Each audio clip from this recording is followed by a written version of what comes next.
जय हिंद साथियों, आप सभी का फिर से एक नए वीडियो में स्वागत है।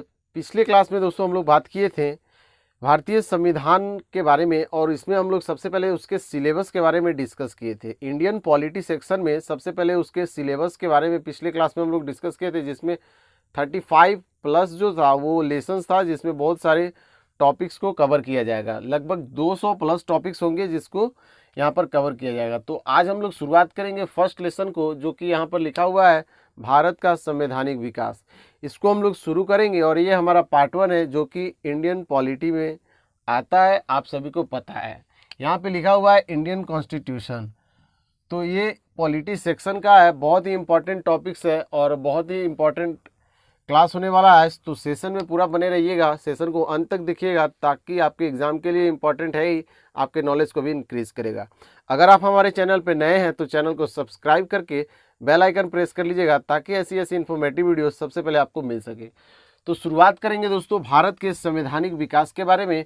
तो सबसे पहले बता दें कि भारत के संवैधानिक विकास को 2 भागों में बांटा गया है। 2 भागों में बांटा गया है दोस्तों। पहला कौन सा आता है? तो पहला आपका आता है कि ईस्ट इंडिया कंपनी जो थी आपकी, ईस्ट इंडिया कंपनी, यहाँ पे लिख देता हूँ, ईस्ट इंडिया कंपनी के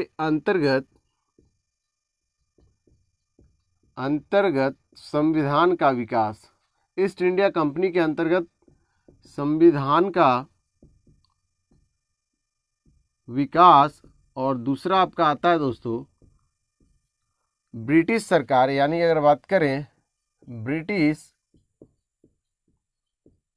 सरकार या फिर बात करें ब्रिटिश क्राउन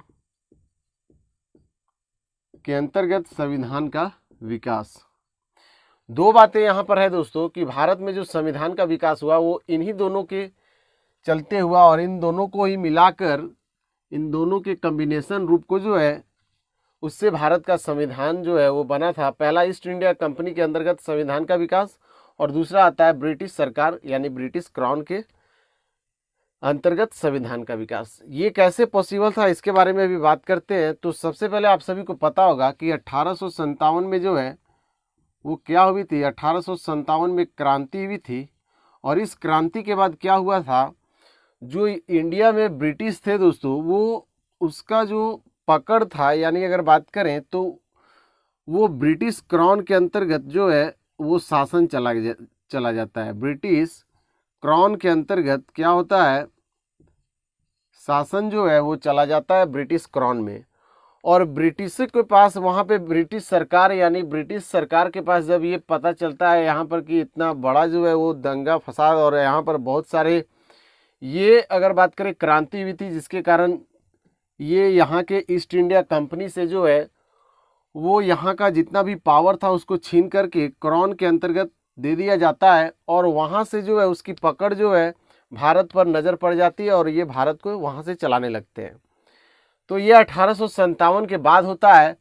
इसके पहले जितने भी अगर बात करें यहाँ पर जो भी होते थे वो ईस्ट इंडिया कंपनी के अंतर्गत होते थे, लेकिन उसमें ब्रिटिश सरकार जो है थोड़ा बहुत अगर बात करें तो वहाँ से देखती थी, और वहाँ से कुछ उसको फैसला लेने का हक था, लेकिन वैसा वहाँ से नहीं हो पाता था। उस समय ईस्ट इंडिया कंपनी का जो है भारत पे बहुत ही दबदबा था। तो 1857 के बाद ब्रिटिश क्राउन जो है वो भारत को चलाती थी। तो हम बोल सकते हैं कि 1857 के बाद जितने भी फैसले लिए गए वो ब्रिटिश सरकार यानी ब्रिटिश क्राउन के अंतर्गत लिए गए, और 1857 के पहले जितने भी नियम कानून रूल्स वगैरह बनाए गए वो ईस्ट इंडिया कंपनी के द्वारा बनाया गया।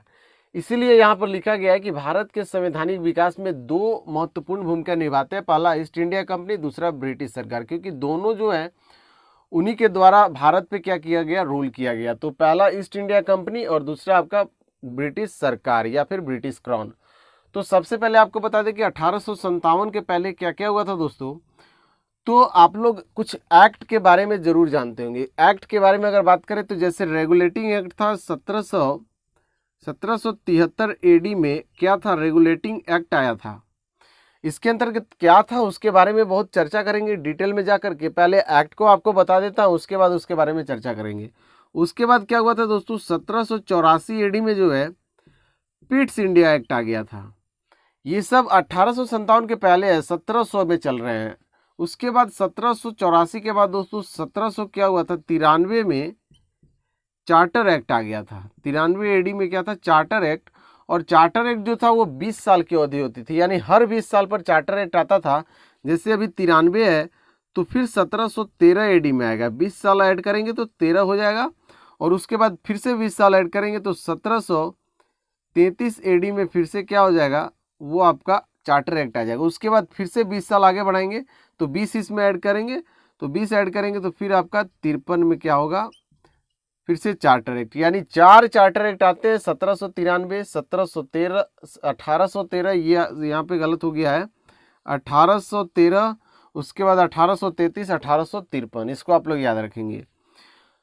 तो दोस्तों मैंने आपको बताया कि ये एक्ट जो है वो 1857 के पहले के एक्ट है, 1853 तक जाता है और 20 साल बाद फिर से आता, बट क्या हो जाता है, यहाँ पर क्रांति हो जाती है, और जिसके बाद यहाँ का जो पावर था वो ब्रिटिश क्राउन के अंतर्गत चला जाता है। जिसके बाद ये सारे एक्ट वगैरह जो है वो बंद कर दिए जाते हैं। उसके बाद दूसरे एक्ट जो है वो लाया जाता है ब्रिटिश क्राउन के अंतर्गत, तो उसके बारे में भी चर्चा करेंगे और ईस्ट इंडिया कंपनी के बारे में भी चर्चा करेंगे। तो दोस्तों सेशन में बने रहिए, बहुत ही इंपॉर्टेंट सेशन होने वाला है, तो ज़रूर पूरा वीडियो देखिएगा। अगर अच्छा लगे तो दोस्तों के साथ ज़रूर शेयर कीजिएगा और कमेंट करके बताइएगा कि क्लास कैसा लगा। तो चलिए शुरुआत करते हैं। सबसे पहले एक्ट को हम लोग दोस्तों देखेंगे, तो सबसे पहले यहाँ पे लिख देता हूँ east India company, east India company, यानी ईस्ट इंडिया कंपनी के अंतर्गत जो है संविधान का विकास, इसका मतलब हुआ।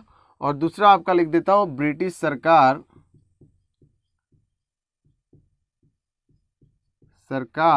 यानी क्राउन, ब्रिटिश क्राउन के अंतर्गत जो है संविधान का विकास। दो बातें मैंने यहाँ पर बताया है। सबसे पहले जो एक्ट आता है वो आता है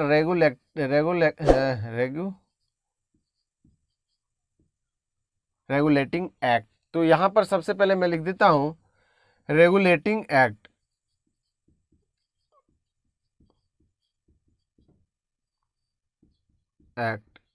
ये एक्ट जो था दोस्तों, रेगुलेटिंग एक्ट जो आप यहाँ पर देख रहे हैं बोर्ड पे, वो रेगुलेटिंग एक्ट जो था दोस्तों, मैंने अभी आपको बताया कि ये एक्ट कब आया था, तो 1773 एडी में आया था। 1773 एडी में ये रेगुलेटिंग एक्ट जो है वो आया था, और इसके अंतर्गत बहुत सारे बातों को कहा गया, उसके बारे में चर्चा करेंगे। लेकिन सबसे पहले ईस्ट इंडिया कंपनी के अंतर्गत जितने भी एक्ट थे उसके बारे में पहले चर्चा कर लेते हैं।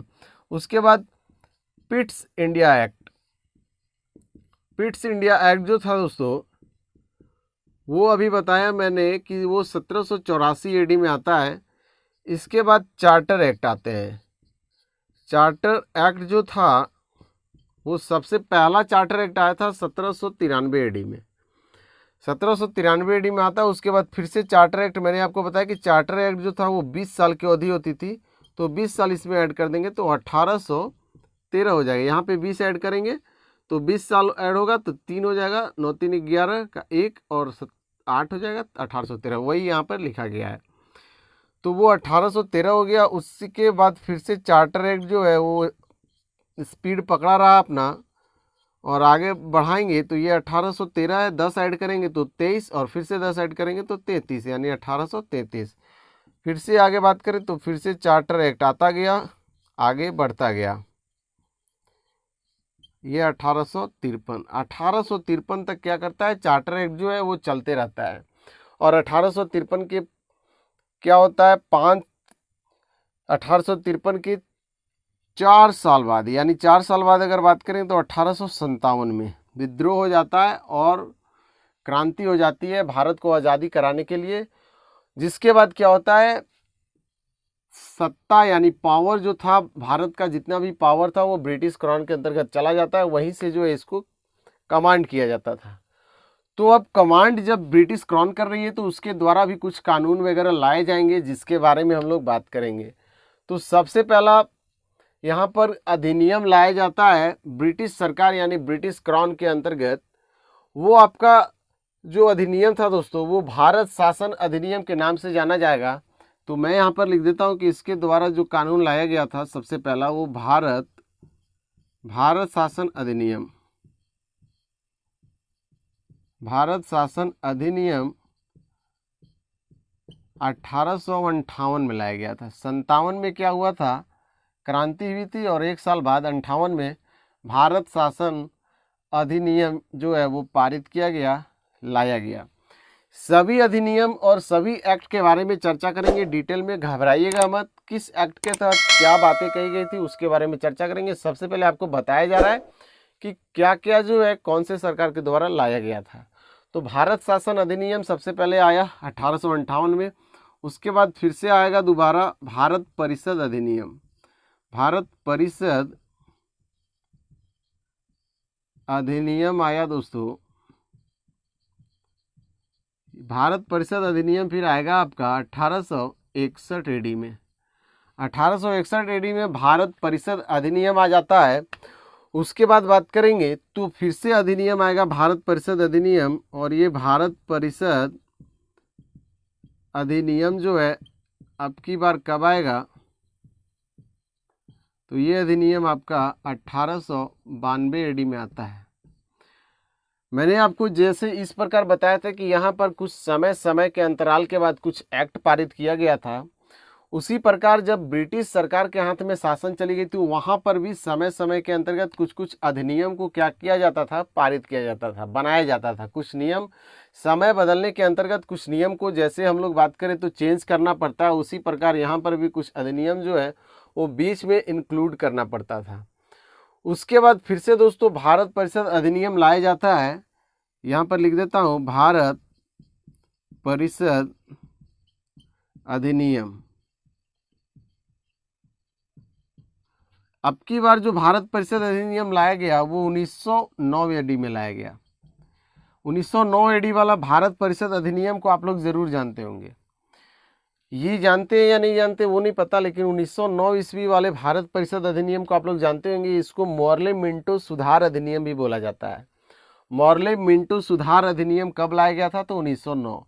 और मॉन्टेग्यू चेम्सफोर्ड सुधार अधिनियम बोला जाएगा तो वो आपका 1919 एडी में। ये दो क्वेश्चन बहुत ही इंपॉर्टेंट है, पॉलिटी सेक्शन में बहुत बार पूछ लिए जाते हैं। ये संविधान के विकास के अंतर्गत, ये अधिनियम के अंतर्गत अगर बात करें तो सबसे पहले ये क्वेश्चन बनकर आता है कि मॉर्ले मिंटो सुधार अधिनियम कब लाया गया था, या फिर मॉन्टेग्यू चेम्सफोर्ड सुधार अधिनियम कब लाया गया था। तो ये भारत परिषद अधिनियम 1909। उसके बाद फिर से आएगा भारत शासन अधिनियम। तो भारत शासन अधिनियम जो है दोस्तों वो लाया गया 1900 बात करें तो 29 एडी में, 1919 एडी में, सॉरी 1919 एडी में। और इसको मॉन्टेग्यू चेम्सफोर्ड सुधार अधिनियम कहा जाता है। भारत शासन अधिनियम 1919 को क्या बोला जाता है, मॉन्टेग्यू चेम्सफोर्ड सुधार अधिनियम बोला जाता है। नेक्स्ट अधिनियम जो आपका आता है फिर से आएगा कुछ समय के बाद, भारत शासन अधिनियम फिर से आएगा, और यह आता है 1935 एडी में।